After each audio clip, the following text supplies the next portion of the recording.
3, 2, 1. Here we go!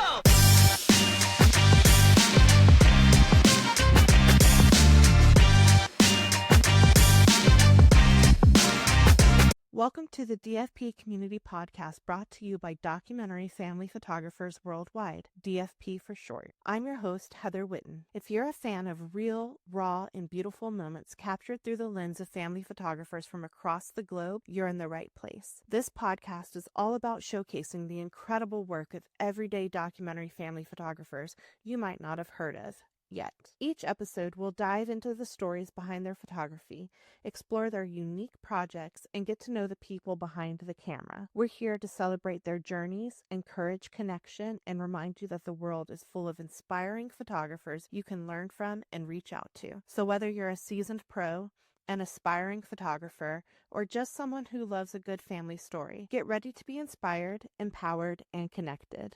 Let's get started. Hi, everyone. Thanks for listening in today. I'm here with Lauren Gayeskii, who is a member and student of DFP and an award-winning documentary family photographer based in New Jersey. Thank you so much for being here with us today, Lauren. Thanks for having me. Yeah, so we'll jump right in. I know that you're a mother and a nurse. Are you still a nurse? Yes, I work at a high school. Actually, last year when I was working, I have 3 teenage boys. They were all in high school last year, so I got to work at their school, which was actually really cool. Yeah, that's wonderful. Yeah, and you answered my very first question. How many kids do you have and how old are they now? So how old are your 3 boys? I have a 15-year-old, a 17-year-old, and a 19-year-old. Wow. Your So spacing is like impeccable. A little tight. Yeah. Yeah, I love that. Do you mind me asking how old you are? I just turned 44 in September. That's amazing. Yeah, Yep. I love it. And just for the record, I'm 38. I'll be 39 soon. So I feel like my 40s have been looming over me for a few years, not in a negative way, just like in a, oh, they're there. Like, I'm going to get there. And now I just want to hurry up and get into my 40s. But I think there's this idea that like aging is a negative thing, and I know that we kind of like talked about some things ahead of time, and it's just a weird stage of life. I think the pandemic made it a little bit more strange, and just the state of the world. I think it's a really crappy time to raise teenagers who are trying to like figure things out. It just doesn't feel like anything is safe, I guess. I don't know. I feel like my kids know a lot now because we've had to just be like honest with them. We got to a point where, we were all home and things were changing. And that was the year 2020 was when my oldest went to high school for the first time. And that was just such a weird line to cross. The year I turned 40, it's 2020. I have a kid that's starting high school, and he really started to pull away a lot, which was so hard for me. I mean, it's what we work for, is to prepare our kids to be independent. And he was at the phase in his life where spending time with his friends was way more important, because that's just part of the way that we grow and develop. But it was really, really almost painful to process that. And, just we went through some things as a family that were really, really challenging. My middle son is on the autism spectrum, so that kind of has been an element that's been tricky for all of us to kind of watch him experience things that are hard. And just the challenges of growing up and watching them kind of navigate this really difficult landscape was just kind of all happening at the same time. And then my mom has cutaneous lymphoma. She's had it for about 10 to 14-ish years. And she got more and more sick during the pandemic. And my grandparents are still alive, and she's their only daughter. And it's been hard to watch them grow old and watch their daughter be sick. It's just, these are the things that happen. Like, you grow up your whole life thinking your parents are invincible, and then all of a sudden, like, it's like you're the grown up. And it's a little bit like, I don't know how to do this without the people who I've relied on my entire life. It's just a change that I didn't expect to be as difficult as it was. Right. Yeah, that makes complete sense. And yeah, turning 40 during the pandemic and sending your oldest to high school and watching your grandparents and your mother, like, yeah, big transitions all at once, for sure. And I think that was what made it feel really hard, was that it was all at once. But in some ways, it's like, let's get it all done at the same time. My oldest started college this year, and I think as a mom, you hold that baby when they're born and you're like, I have 18 years with this baby, and it feels so far away. And then as time goes on, you still feel like the same person, and you're watching this baby get older and older and older, and your identity as a mom is so, and as a woman, is so rooted in that role, that you imagine your kid going to college as this just, oh, it was a road that we had to cross, and I knew it was coming. And kind of what you were saying about like your 40s looming over you, I think that was the thing that I was the most afraid of. And the reality is that he was ready, and I can't hold him back. And he's a totally different person than he was when he was younger, and he doesn't need me. And so by the time he was ready to go, I think I was really ready too. Yeah. Like, as much as I would love to just rewind the clock and do a lot of things over again, crossing this line was not as painful as I imagined. Of course, I missed him, and I was really emotional for the first few days, but for years he was kind of starting to step out on his own, and he was driving, and he had a job, and he had 2 jobs at one point. So he was really kind of in this, taking these small steps away, which was kind of helpful in preparing me. So Yeah. No, that's really beautiful. And I think it's just like the end of pregnancy, pregnancy really gets you ready for like labor and delivery. Like, it kind of makes you miserable at the end so that you're ready to accept the misery that is labor and all of those things. But I love that you said that, he was kind of preparing you in a way, by stepping out a little bit here and there, throughout the years, leading up to him going off to college. So, would you consider yourself to be midlife? yeah. Like, how do you relate to that word or term? Well, I think midlife is coming no matter Right. where you Right. are or who you are, like, what's the alternative?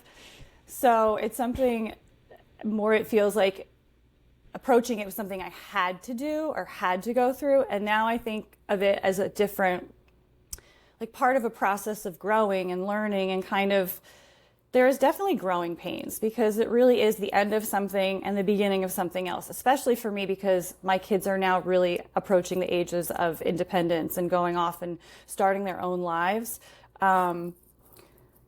which is terrifying in a way when you're the mother and, they need you. I think sometimes you sort of feel, and I think, a lot of people feel like this, like you're unnecessary.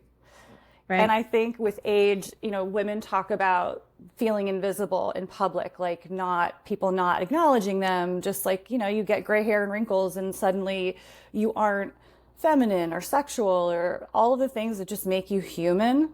Right. That's kind of just like, and I think that's just part of our culture, is that we don't put a value on things that are maybe more not pretty, like, nobody wants to face the reality of, okay, we're going to die one day. Everybody's going to have that experience, and nobody knows what it's like. And so it is kind of like stepping out into the unknown. And I personally have never lost, somebody who's really, really close to me. And that is terrifying to think, I'm going to lose people that I love very, very much. My grandparents are 90, and my grandfather's going to be 92 in a few weeks. They live by themselves. I see them every Sunday. Wow. And I think I've definitely had a more of a calling or a pull toward them as like the people who came before me, because I feel like there's so much wisdom that they have to share from this part of their life that maybe I didn't see at that point. My grandparents were in their 40s when I was born. So I spent so much of their youth with them. I've spent almost half of their life with them. And so the absence of that is going to be hard, but it also is part of a process. Like every day you're kind of like things are changing, and you just have to be willing to kind of look at it for the good and the bad, I guess. Right. Yeah, our society or as a society, we don't really talk about dying and aging, and it's kind of swept under the rug. The people that are older, I look a lot to celebrity culture. A little fun fact about me, but like you hit a certain age as an actress or actor, and you're invisible, not only from movie roles, but from the public eye as well. Like you're just completely gone and nobody knows anything about you until you're dead and they talk about your obituary, And they also, people will talk about you, but they discard you. And then, sometimes I think that makes people, especially if your job is to be in the public, like that's got to be something that's just maddening. Right. And this doesn't happen as much to men, and then you start to see women really change their appearances just to kind of combat aging. I mean, I get Botox. I'm not going to hide away from that. But you start to see people like trying to hold on to that, like a desperation, because it feels so valuable is how you look. Yeah. And I feel like when we hear from, I wouldn't say probably every elder, but a lot of elders, there's so much peace and acceptance in their lives and in their experience, that they really kind of tell us that we have everything ahead of us, like there's so much to enjoy about being in those golden years. And here we are just like hanging on to the past as much as we possibly can and discarding them like they don't have anything to share with us. So that's why I think your relationship with your parents and your grandparents is just so important and beautiful. Yeah, I kind of joked with some of my friends when I was, like all of a sudden I'm like on ancestry.com and like trying to figure out like where I came from. And my grandmother lived briefly when she was a little girl in a town in Italy. Her parents were immigrants. And so we got an opportunity to travel as a family in 2023. And we actually went and saw her old house. We saw she had two brothers that died in childhood who were buried there. And we saw their headstone. And I don't know, there's just this deep curiosity, I think, about my identity as a human being beyond being a woman, beyond being someone's mother, beyond being a nurse and being a caregiver and being someone's wife and being someone's sister and daughter. And I think in midlife, you are pulled in those different directions because your kids need you, your parents need you. I've been married for almost 20 years. Like your spouse needs you. You kind of go through these things where it just feels like you're pulled in a lot of different directions, and that, at some point you've got to refill the well, I guess, and you start to really look at like, am I really taking care of myself? Am I making good health decisions? Like, because now, maybe people would, work out in their 30s for like appearance. And now I'm just more worried about my heart. Right. Like, I want to be able to spend as much time with my kids as I can in the future. And so that means preparing in a different kind of a way. Right. So I want to talk a little bit about photography, obviously, but how did you come to find photography in the midst of being a wife and a mother and a nurse and a daughter and all these things? So I went to school, I got a master's degree, had my kids, like just a whirlwind. And I just was needing something that felt more like an outlet. I started a blog, I started to write, and I got a camera, and I just started to slowly take pictures little by little, wanted to learn, just kind of more of like curiosity. And I think one of the most important things to be a photographer is paying attention and just like your ability to be curious about something and to really just almost like lean into it fully and just really think about it and allow that to kind of come out of your work. So I took a lot of really bad photos. I tried to set my kids up in little outfits and things, and that was just never going to work. And at that time, a lot of my friends were doing like online classes through like Click Pro or Click Community and all those things. And so I started just kind of little by little taking like some classes for like manual exposure. So I would say that like in 2015, I started shooting on manual, and I mean, I just became almost like obsessed with it because it was just a way for me to hold on to the things that I felt were slipping away.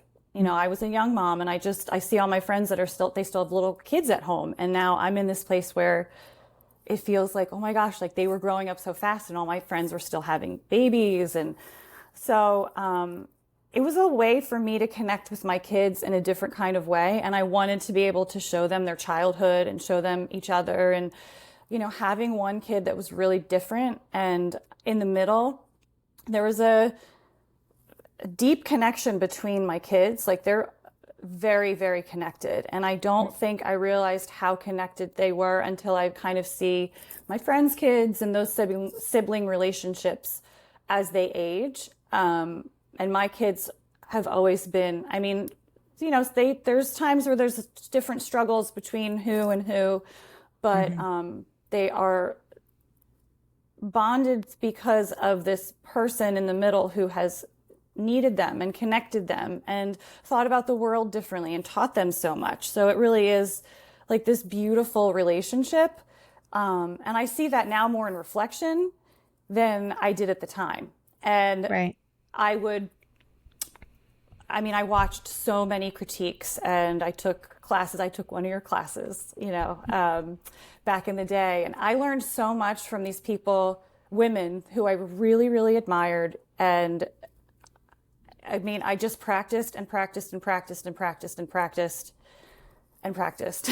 And finally I figured out a way to photograph, not perfectly, but my way. Yep. And I think one of the things that was really challenging as I did approach 40 was that my oldest did not want me to take pictures of him. So I had to be very selective about what I was going to ask from him. And I had to be very careful to not violate his privacy. And I had to kind of figure out how I'm going to use my voice without maybe bringing negative attention on them. Like, I don't want to share a story about them that's going to embarrass them or that's not my business to share. And so it really affected, number one, how I photographed, but also what I shared. So, and you know, we're kind of in this social media landscape where we want to share the things that are meaningful. And I had to kind of hold back on a lot of things because it just wasn't right. And so I started doing more like self-portraits and kind of more experimenting with some things and maybe not following all the rules, but just kind of doing something, like getting something started.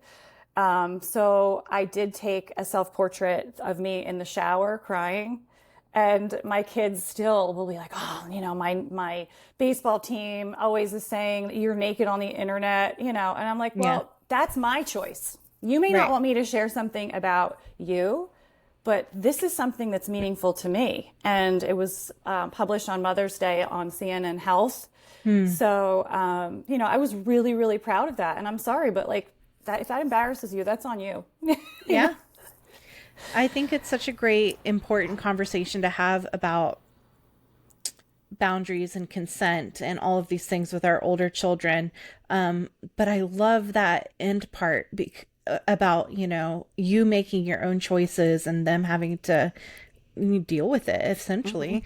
And, yeah, I relate to that so much. I mean, I relate to everything that you've said so far, and I know that our listeners will relate so deeply to your journey. I had a photo of my husband holding one of our twins while he was sick in the shower, and it went viral. I remember that photo. Yeah. Yeah. And my son that's in the picture, because I printed it really big one time and put it up because I had a really complicated relationship with that photo.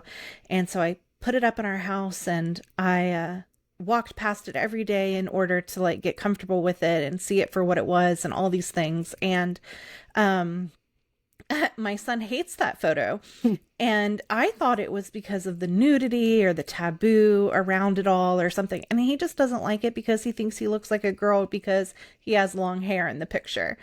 And it's so interesting, the things that we think are going to like scar our children or embarrass them and then what they actually like think about the photos that we take and share and things like that. But how did you navigate, or can you give us maybe a couple of tips or something in navigating those conversations that you had with your son about photographing him and about sharing images or not sharing images? Yeah, especially him. He's definitely a little bit more conscious of his image to other people. Like he just really is, he's a perfectionist. So there's certain things that he just like, that was just too much for him to think about, like me sharing stuff.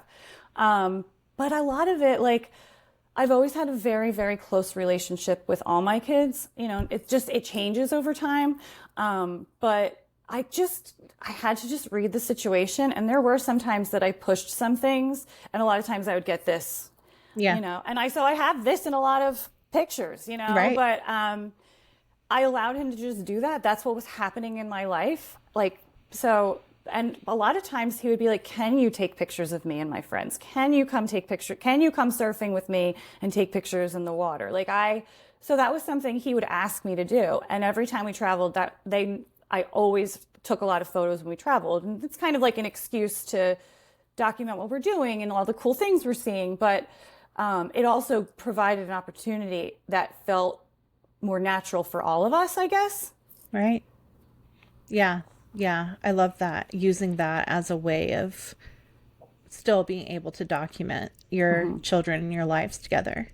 And I knew that if I did something to violate his trust, that it would have affected our relationship. So I think I probably was a little more cautious, and I think I could have pushed maybe a little bit more. I know when I had taken one of your classes, or I think it was Felicia Chang, was going through like a day with her kids, and there was a picture of her daughter crying. Now, this was a long time ago, so she was a lot younger, but she said, I remember her saying, I knew that I could push this to a certain point, like, but you really have to know your kids and have a very good read on them, and then also be able to say, like, okay, like I see this picture, it's going to be awesome, but I have to just take it in my mind. Right.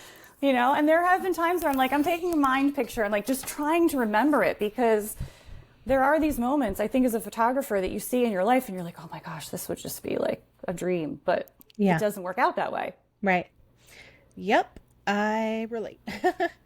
What is making you pick up your camera these days?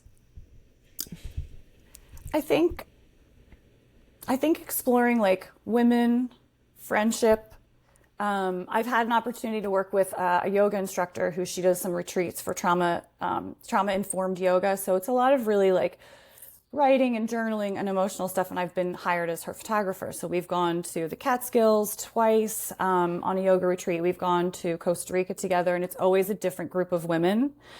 And I'm just amazed at how you can put some people together in the same room and have someone is older, someone is gay, someone it doesn't have children, someone, you know, lost a child, like all these different experiences that it doesn't matter where you come from or what you look like or what you've been through, like people that just want to connect with each other and want to be creative and want to just explore like finding themselves and photographing these women together has just been really a way for me to feel like I'm connecting to who I am in a way, because you're seeing something that, you know, we're all very different, but there's this universal need to connect with one another. And I think especially as women, our experience is just really different.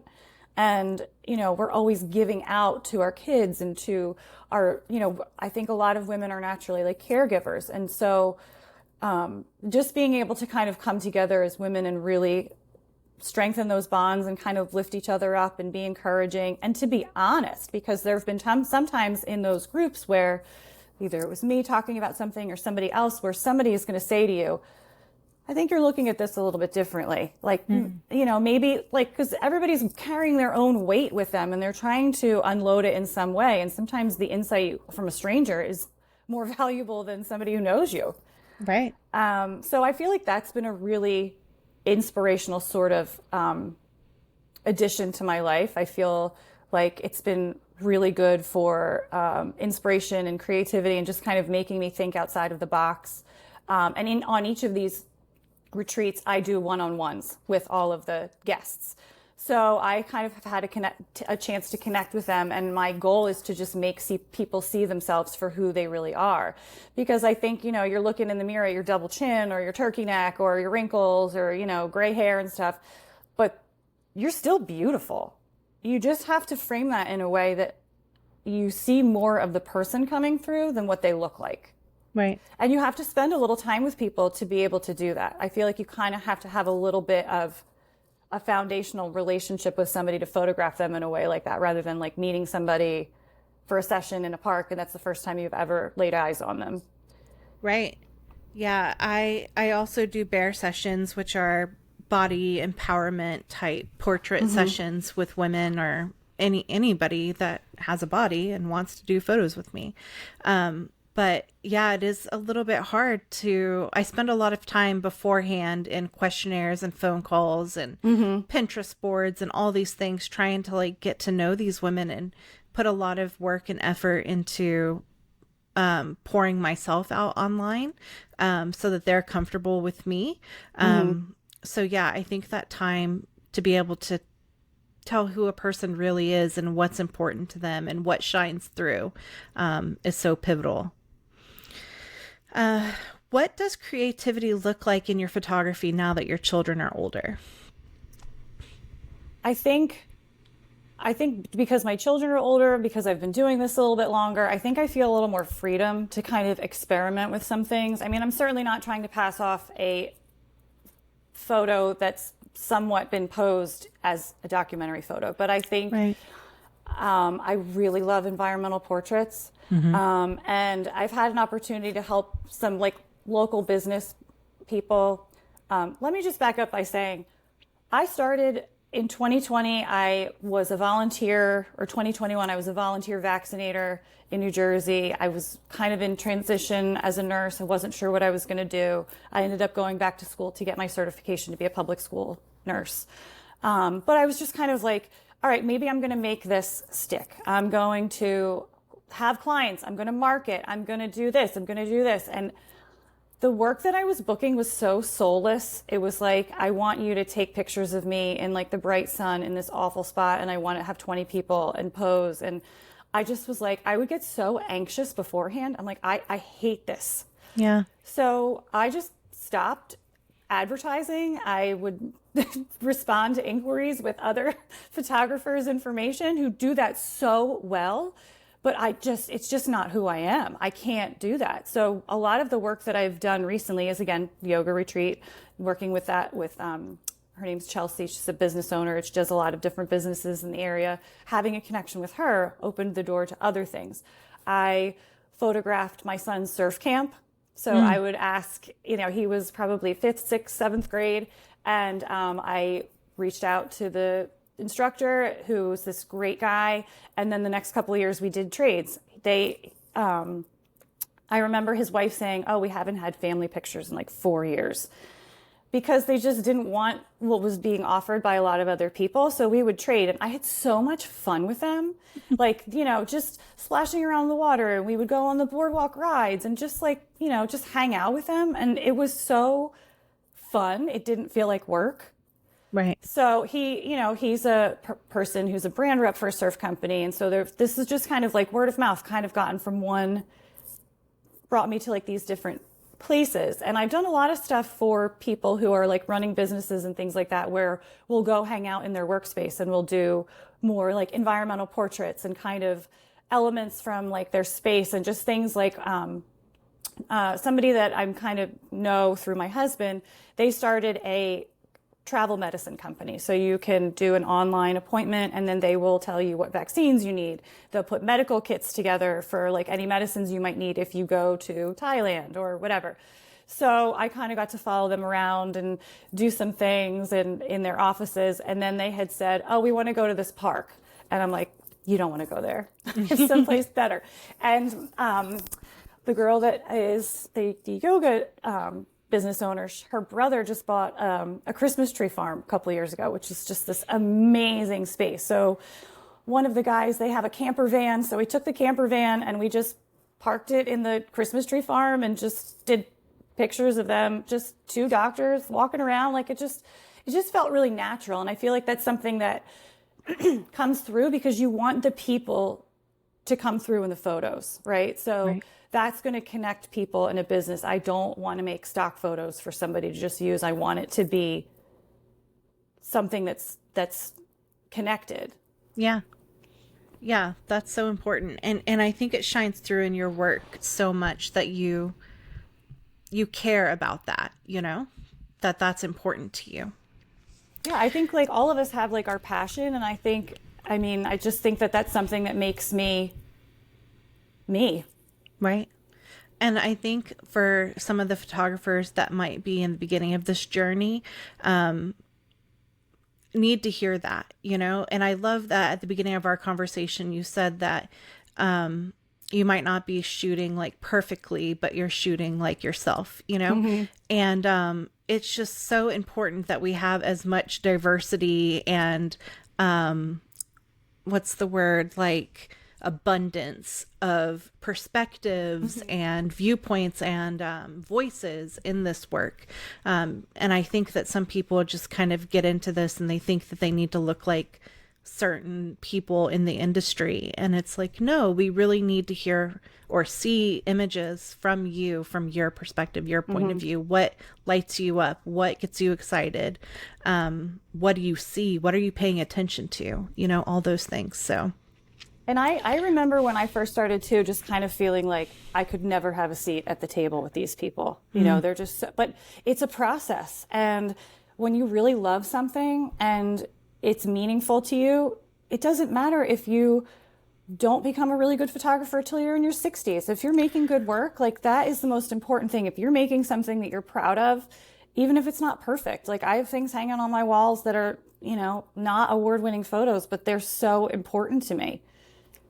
Yeah. And I think that speaks so much to like the kind of work that you're doing because, and the conversation that we're having, because I think that there's value in those images, that aren't technically perfect or anything, the ones that elicit that response from you, that there's meaning behind them, and that's what I hope to see more of in this genre of photography, just those images that you're like, well, the client might not like it as much or Instagram might not like it as much, but it's like, do you like it? Did you feel something when you made it? Do you feel something when you share it? Like, please share it,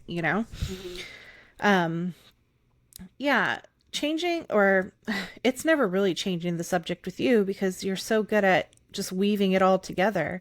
But what does self-expression look like for you in your work? Gosh, that's kind of a tough question. I think when you are photographing, if you go back and look at if you look in like Photo Mechanic and you're culling, you can kind of look back and see like some patterns and things. And sometimes it's like you don't know it until you look back. So I think I always have felt a really strong connection to water. I live near the ocean. I photograph in the water. We live in a place where we have tides and storms. And I think there's so much about the water in general that just, it's really like the foundation of life.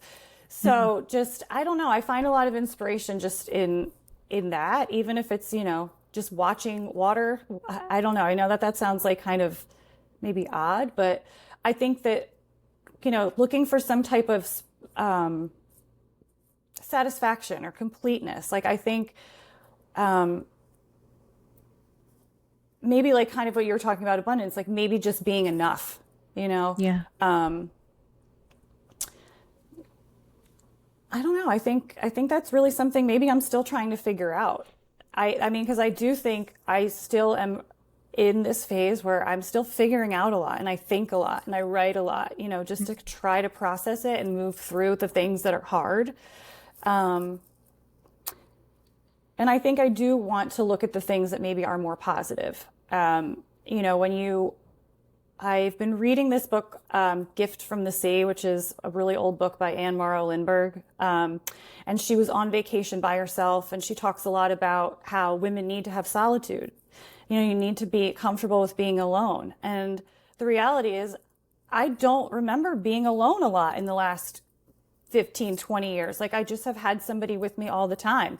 Now I have a dog. He's with me. Like I'm never alone, and I'm very uncomfortable with being alone. Yeah. So same. trying to push myself to maybe look at myself as being enough. Like I don't need to have other things to define me. I don't need to have a baby, like a cute baby on my hip to make me feel like I'm enough as a woman. Yeah, that was perfectly leading into my next question was how have you worked to suss out who you are as a person in the midst of being a mother and a nurse and a photographer?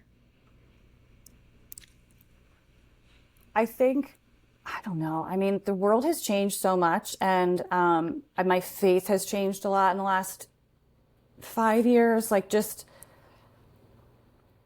I think there's a lot that I've shed that I've tried to say like enough. I think there was a time where I went through some really difficult things with my kids, just their struggles. You kind of take on some of that. And I think I noticed myself becoming a huge like people pleaser just because I was like trying to keep the peace. And so things like that, like I need to move away from that. I don't need to apologize for who I am. I think there's been times where I'm like, I have like ADHD tendencies and I talk too much and I say things I shouldn't. And I, have to apologize and back up sometimes. And so I just had to be okay with some of that.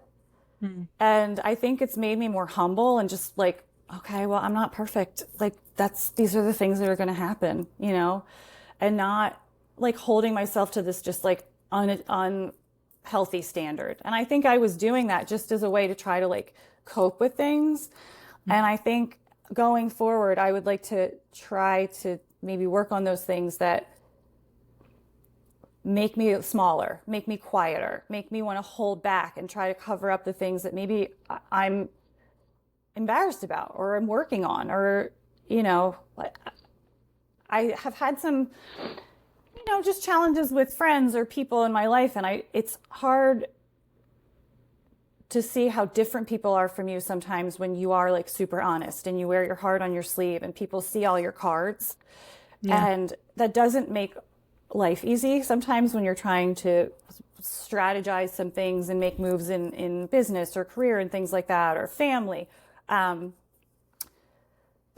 I think I'm trying not to hide as much and like being able to say like, I'm still working on things. Like there are definitely things I need to work on. I'm always going to be trying to work on things to make myself be a better person.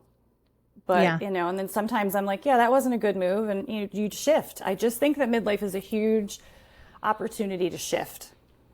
Yeah, I was going to say that with age comes this type of like self-awareness that all of a sudden, like we don't swallow our own bullshit anymore. And we're like, wait, no, actually, I can do better. I can be better. I want to be better in this way or that way. And yeah, if we're lucky, we get the time to make those transformations happen. So that's really beautiful. I want to talk about this book that you recommended to me called Midlife.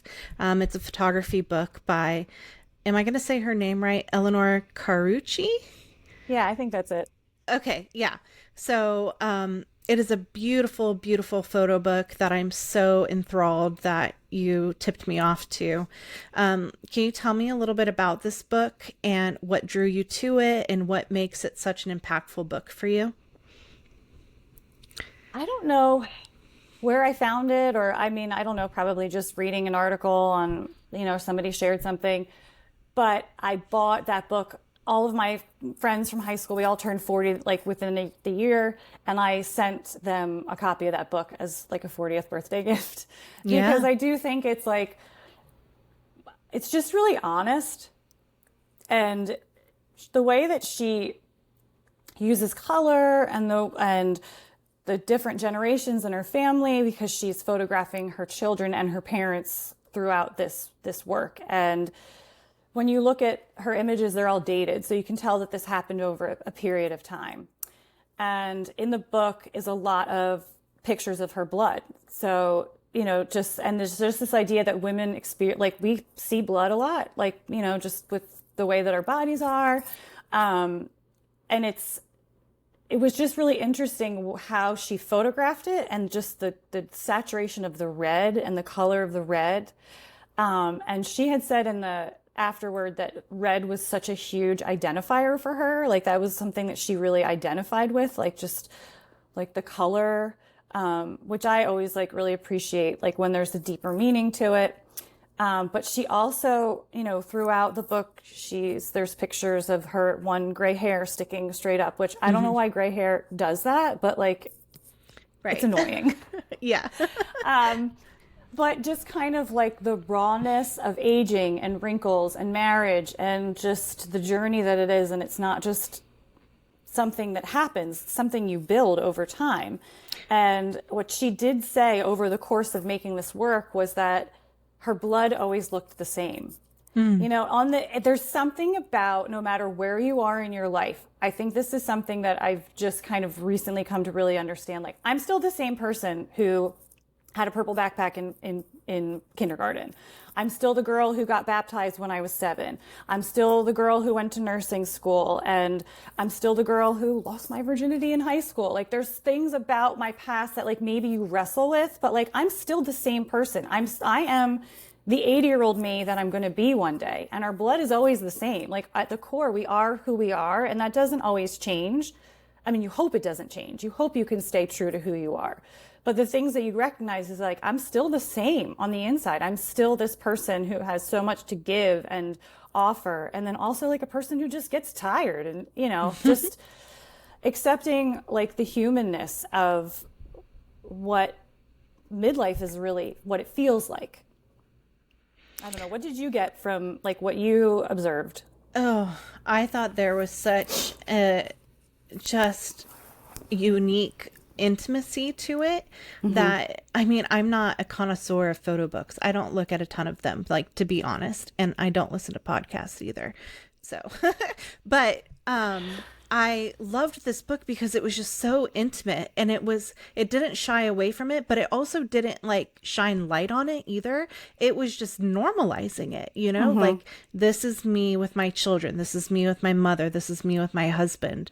This is us right after we have sex. This is me plucking the hair from my nipple with my reading glasses on. Like, just, I think that's one of my favorite images in the book, you know, like, it was just so, like you said, honest, and that is refreshing, and that's so sad that it's still refreshing in 2024, you know, like, we should be above and beyond this already, but yeah, we still need books like this, and they are making changes, and I think giving books like this to our friends and having them on our coffee tables for our sons to see, and, you know, things like that, those are making those subtle changes that we want to see in the world, you know, but, and I think seeing like somebody's intimate life, it's so hard sometimes.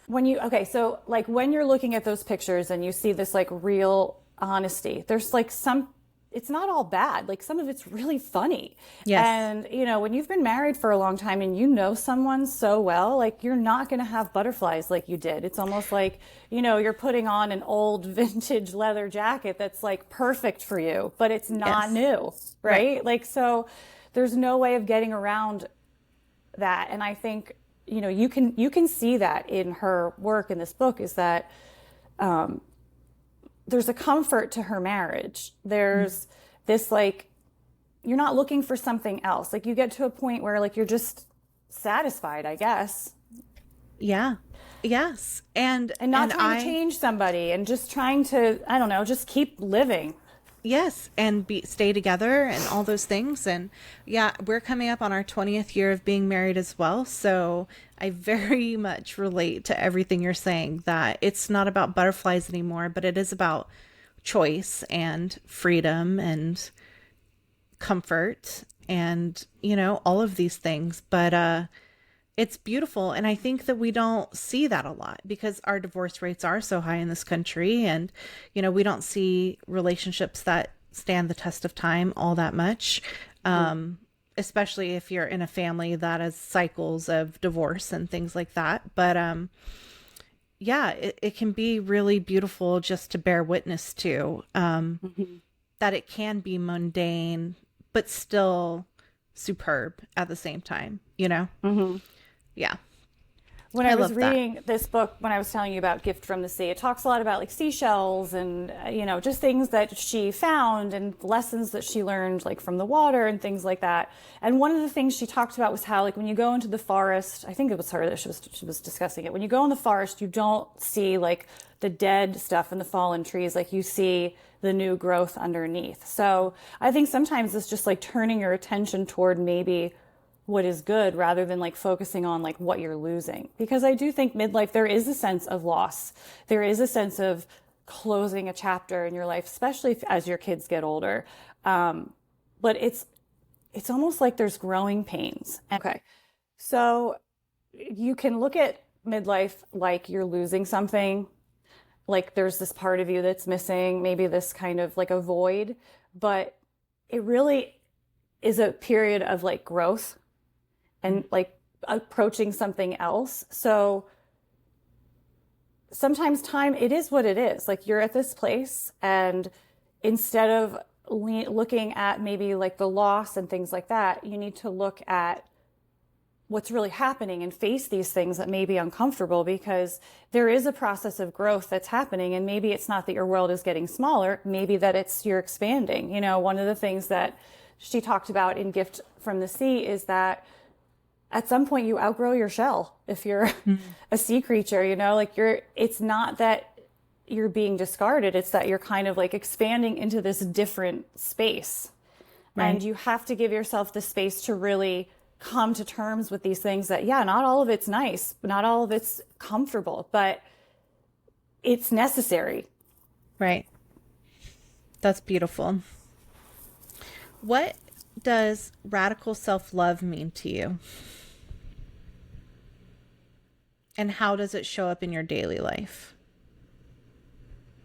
I mean, I need to be better at this. I think this is something I'm working on, because I also I grew up in a very strict kind of household and church environment. And then, just kind of I've had to sort of wrestle with some of that. So like I said, I had ADHD as a kid. I drove my parents crazy. I drove some of my teachers crazy. I mean, I was always a sweet kid, but I just was like getting myself into trouble. And so when you're in this environment that has this binary idea of right and wrong, you start to feel like you're falling into this like wrong side. Like I'm not behaving. It's just hard to be good, right?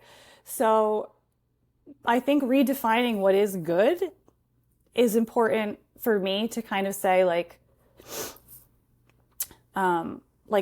just being able to embrace your imperfections. Like I was not a perfect mom. There's things that I think about all the time that I wish I didn't do, or things that I would change. But again, that's part of who I am as an imperfect person, as a human being, and just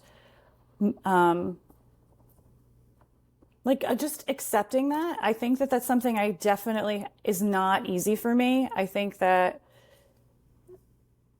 it is sort of like an act of rebellion, is to love yourself even when you're not perfect, or to be admitting what your faults are and trying to improve upon that. Or, I think just like accepting yourself. And I recently took a bunch of like nudes. I don't know, I think just kind of saying like, I don't have these pictures of my body, right? I know there's a lot of like nudity in your work. Mm-hmm. And so one of the conversations we were having on this yoga retreat about a month ago was like, somebody said, did you grow up in a naked house? And one of the girls was like, oh yeah, my parents slept naked. Everybody was naked all the time. And some people are not. I did not grow up in a house like that. Yeah. And, we were at the beach all the time, but I don't think it was like, we weren't like nude at home. I don't know. It just wasn't that way. But like, I think there is definitely like this discomfort with seeing myself in an image nude. But I also want to I'm not going to show anybody these pictures, but it's just something for me to have at some point and just say like, this is who I was. And I think if those images never even get edited, it's an exercise in like just trying something different and seeing like how it challenges your feelings about yourself, how it challenges like your comfort level. And I'm definitely not comfortable that way. And I feel like I just want to hide. And so I'm trying to look at myself just like, this is a body. It's a meat suit that we have for our soul, and not putting so much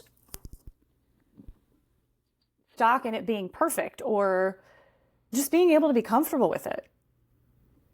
Yeah, 100%. I love everything that you're saying. This conversation has been so good. But yeah, we definitely had the naked house, like not when I was growing up, but when I was raising my children.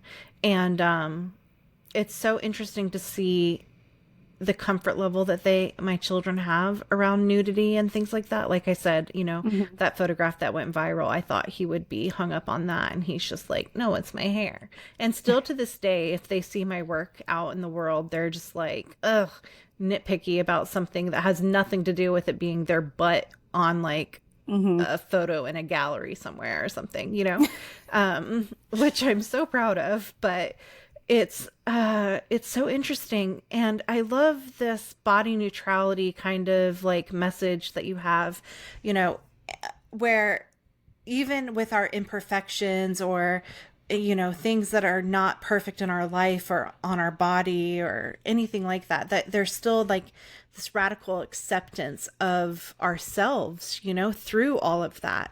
And I love that you said that it was rebellious, because it really is. Society is just trying to kick us down day by day and say that everything that we're doing is wrong or the way we look is wrong. We need to, get in line with their capitalism and all of this stuff, but I love as well that you have this exercise of taking these selfies or self-portraits.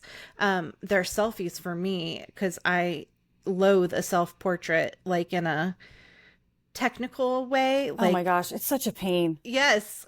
So I take just a lot with my cell phone, but it is an act of acceptance. It is an act of, like you said, pushing yourself to be okay with what you see on the other side. So because it's the practice that kind of matters more than the end. Yes, exactly. Yep. And like you said, nobody ever has to see them. I saw a meme the other day that was like, take the naked pictures of yourself so that your grandchildren find it in the attic one day when you're dead. Yeah, like take some Polaroids. Like your grandparents probably. Yeah, exactly. So I just love that idea of like my children scrolling through my hard drives someday when I'm long gone and they can see me in my glory, like, and hopefully still when I'm 80, still taking pictures like this. But, okay, so I'm going to wrap up here, but I wanted to make note that an image of your son that you took was selected by Eleanor for a gallery show called A Woman's View. Tell us about making that image and what having it selected by her meant to you. That picture was taken at my grandparents' house. They have, it's at the, close to the beach. They have a shower house, so it's outside. And kind of what you were saying about like naked household, like my kids were naked all the time. Like I just have to be like, please don't sit on the kitchen countertop without anything on. Right. Like let's have some cleanliness here. Right. So, we were kind of like always on top of each other in that space. Like you're in the backyard, you're getting showered, and we're trying to tell him to hurry up, and there's people waiting. And then, I was taking a picture of one of my other kids in the shower house, and he's standing there like, and just so annoyed with me. Like, I just kind of felt like he at that moment was just like, you are such an idiot. And I think every person growing up starts to feel like that about their mom as a teenager. And I could just like feel it like emanating from him. And he gave me the finger. And I think that was one of the first pictures I had taken of him, like giving me the finger. And it just, he was kind of in this moment where he's like looking for some boundaries, and everybody's on top of him because now he's becoming a teenager and he didn't want anybody bothering him. And so I just snapped it, and I think, it's got like a lot of negative space around it and just kind of focused right on him. And I think in his face, like, because I photographed my kids a lot at home, I see them just kind of having their natural expression. They were looking at me. They weren't looking at the camera. So I would see a lot of their natural gestures and things like that because they weren't like performing. And I think if I was going to give any advice to somebody who wanted to photograph their kids, it's like, just keep doing it so they're used to it, because you do get just this very genuine reaction. Yeah. So, and when I look at that, that's what I see. Like, somebody else isn't going to see that because like he's doing that. He's making that to me. Like, we're communicating in that moment.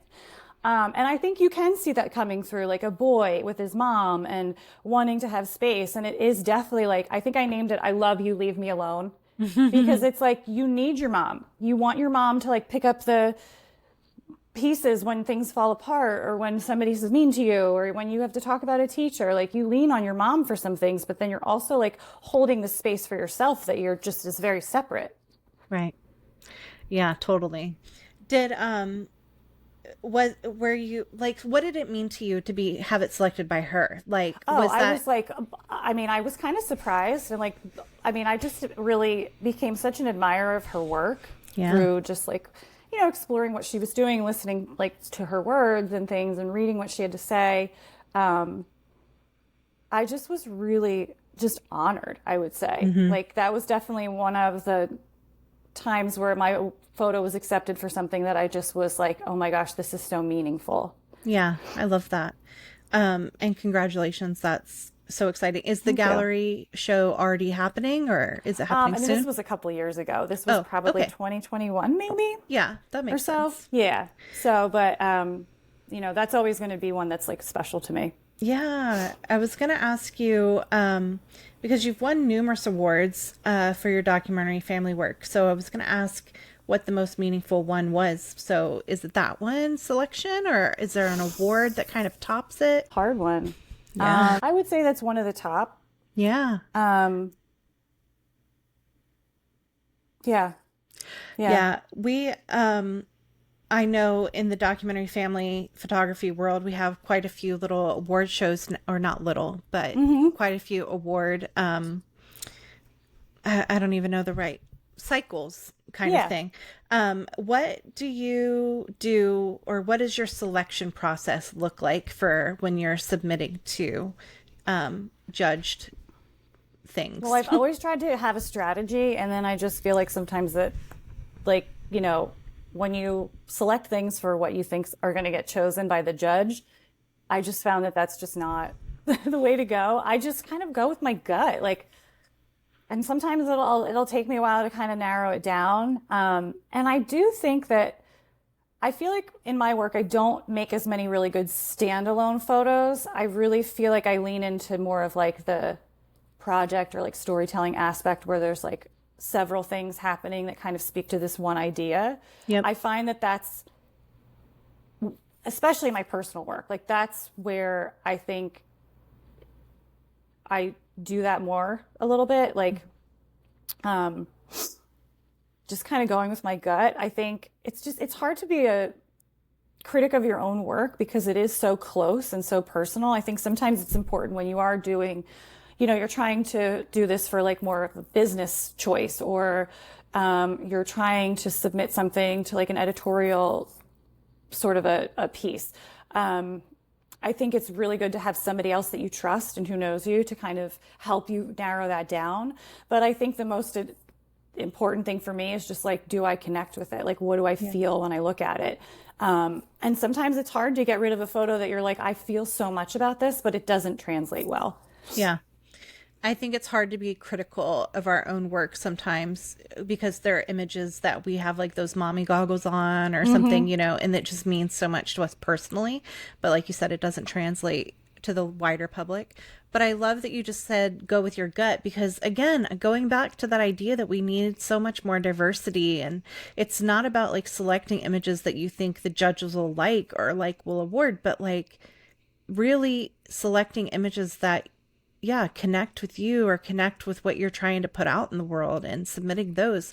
And I just think if more people did that, we wouldn't have such like cookie cutter type awards going out, you know, we would have more impactful conversations and all of this stuff. So I love that that's kind of how you approach it. No, I think there's some organizations who do such a good job with the awards and things like that. But then there's this also like side of things where you realize like there's some slimy parts of like awards, you know, when you start to look at like who's getting them, who's applying, like, you know, some of it's just a cash grab. And so I've had to be really like, I think there was one point where I was on, you know, so many websites trying to say like, okay, I'm going to just submit my work everywhere. And there would be things that got accepted in places that I'm like, this has no business being there. Like, why? Was I the only one that put something in? Like one time I was in a place and I ended up getting into this gallery in California and it was almost everybody else did like painting, you know? So it was just like, things that didn't make sense. And I'm like, is this really what I want to do? So I think sometimes it's like you have to know where you're going to know that like people are going to value the same things. Like the DFAs and like the documentary family photographers, like some of their like competitions and exhibitions and things, exhibits and things have just been like full of work that I just think is just so powerful and amazing. And like these people are doing great things and seeing something that I would have never seen, you know? So I think some of it is like, you got to know where you're going to. Yeah, I agree. I love that. So speaking of where you're going, what's next for you? Or like what is coming up for you photographically or in life that you're excited about?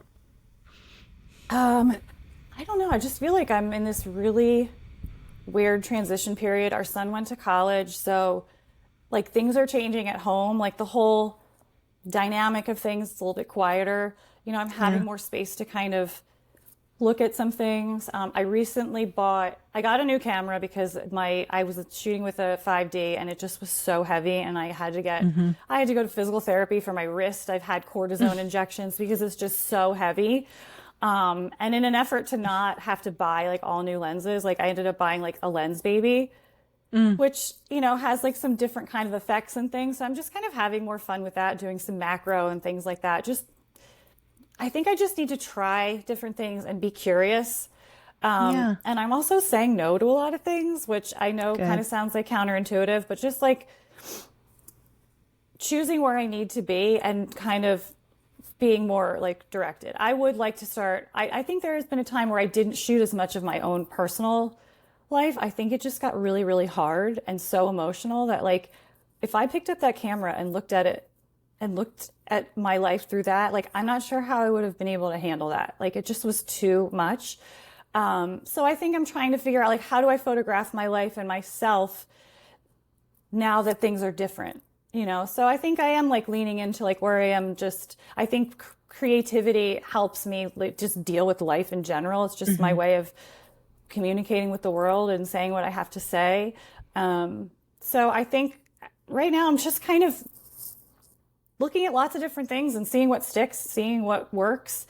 I have some things that I'm working with some people coming up, just, you know, again, like people that are local, people that have businesses and want to do like environmental portraits or, you know, things like that.